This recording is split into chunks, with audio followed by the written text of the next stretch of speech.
Bonjour tout le monde, aujourd'hui on est le 13 juillet 2026, on est un lundi. J'ai pris aucun jeu d'aujourd'hui, je vais recap ma journée. Donc, commençons avec le daily sur Nasdaq. Une seconde. On peut voir qu'on est dans un time frame shop, donc on est dans un gros range. C'est plutôt difficile de naviguer cette situation, mais c'est quand même traitable. Donc, prix market joué, qu'on est dans ce daily gap. Et donc, 4 heures sur S&P, on venait juste de réagir dans 4 heures. On crée un SMT avec ce lot là. Donc, je retourne sur Nasdaq. Attends une seconde. Je vais aller dans 15 minutes. Donc, market open. Attends, market ici open. Avant qu'on inverse le gap, on avait un 15 minutes bullish et un 15 minutes bearish. Donc, moi, j'étais plutôt bullish aujourd'hui. Je voulais genre voir des longs parce qu'on avait un gros gap en haut qui n'a pas été 100% fill sur S&P et sur Nasdaq. Et je supposais que ce gap de 15 minutes, c'est sur Nasdaq. C'est un gap agreed open liquidity. Un gap agreed open draw on liquidity. Parce que si les bearish veulent aller plus bas, il faudrait qu'il y ait au moins enter un key level pour suivre le reste des lows. Mais je pense que c'est pas arrivé à cause du 30 minutes ETH qui nous a fait réagir pour aller plus bas. On a inverse gap. Ici, on avait un daily ETL. Non, attends. Il y avait des gens qui ont pris une seconde. Je vais mettre 4 heures ETL, mais c'est daily.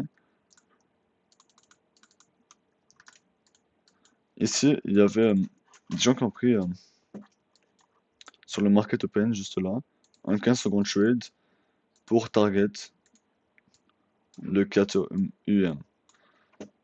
Personnellement, je pense pas que c'est un très bon trade à cause de S&P, car on peut voir que même s'il réagit de 15 minutes ETL, on n'a pas eu réellement de vraie manipulation vers le bas market open.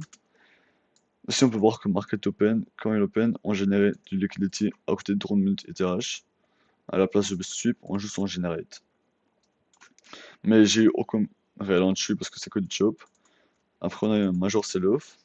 Et si on a eu genre 9h30, un open high, on va sûrement avoir un low close. Là, qu'est-ce que je vois ici? 9h45, il open low. Donc, ce que je m'attendais, c'est un open low, high close. Parce que c'est un candle, c'est un high time frame candle. Donc, il devrait avoir une sorte de manipulation dans chaque candle. Donc, en plus, on en avait du low aussi qui se crée, jusqu'à un 5 minutes gap. Et là, on crée un 15 minutes gap bon, à 10h. Donc, attends, on avait créé à quelle heure le gap? Seconde. On l'avait créé à 9h45. Donc on a fait un gap de 15 minutes à 9h45. Ici, qu'est-ce qu'on voit? On voit un major SMT avec SMP.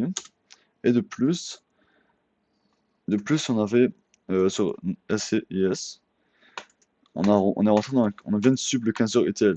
Donc les deux sont dans un key level pour distribuer le plus haut. Donc ils ont la possibilité d'aller plus haut pour suivre le buy side. Ce que j'ai vu, on peut voir ici dans la 1 minute que ce candle ne suit pas ce candle, mais sur IS oui. Donc ce qu'on peut imaginer, c'est que dans le low time frame, on a sûrement un manipulation leg comme ça. Genre un qui suit le swing low et pas l'autre indice. Donc qui nous prouve le manipulation leg sur le S&T dans le Q-level. Là, j'ai regardé le 1 minute ici. Ça nous a pris 1, 2, 3, 4, 5 candles pour inverse. Même si c'est un gros candle. Personnellement, je l'aurais pas pris car mon erreur était plutôt négatif. Même si je targetais ça, c'est comme un 0.7. J'aurais pu viser un 1-to-1, mais je l'ai plutôt visé le 5 UM.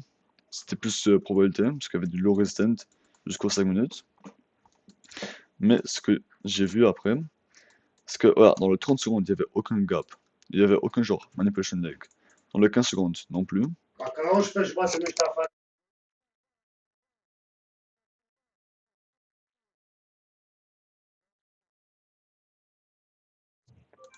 Ce que j'ai vu dans le 1 seconde ici, on peut juste voir là, qu'on a un swing low qui sweep sur IS, mais pas Nasdaq, qui nous démontre les manipulation leg. De plus, on a un gros je peux pas le montrer là, mais on a un gros candle au santé qui inverse tous les gaps de l'unité ici. Donc, tu aurais plus long vers 9h52, ici, en disant que, mais genre plus ou moins 9h52, genre, point 8. Donc, euh, c'est plus ou moins comme ça. En targetant le 5 UM. Attends, j'ai le trade genre sur moi ici. En targetant le 5 UM avec le 15 UM. Parce que on peut dire que le 1 minute il protège le resistant avec un gap. Et là on attaque. Qu'est-ce que tu penses? Le 1 minute il défend du low resistant de 5 minutes. Et on attaque d'un daily gap avec une manipulation leg. Donc ça nous prouve assez bonne affaire.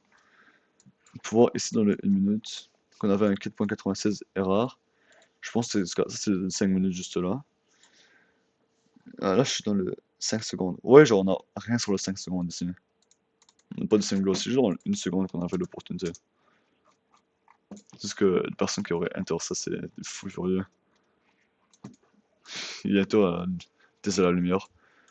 Genre, on voit comment on frôle votre stop loss, car notre stop loss est plus protégé que notre TP. Donc, vous voyez, on sub ce low, mais pas sur IS, pas sur Nasdaq. On a une inverse ici. Tu long ici, ouais, tu target le 5 minutes avec du low resistant juste là. Donc, c'est vraiment le seul trade valide, même si c'est quand même une seconde trade. Donc, ouais. C'est plutôt ça. Après, on a eu un chum tweet, c'est plus rien. J'ai plus aucune opportunité. T'aurais pu, genre, il y a peut-être eu une short ici parce que t'avais un gros SMT juste là. Mais j'aurais voulu voir Nasdaq, genre, retrace dans ce 30 minutes ETH ou 15 minutes UM.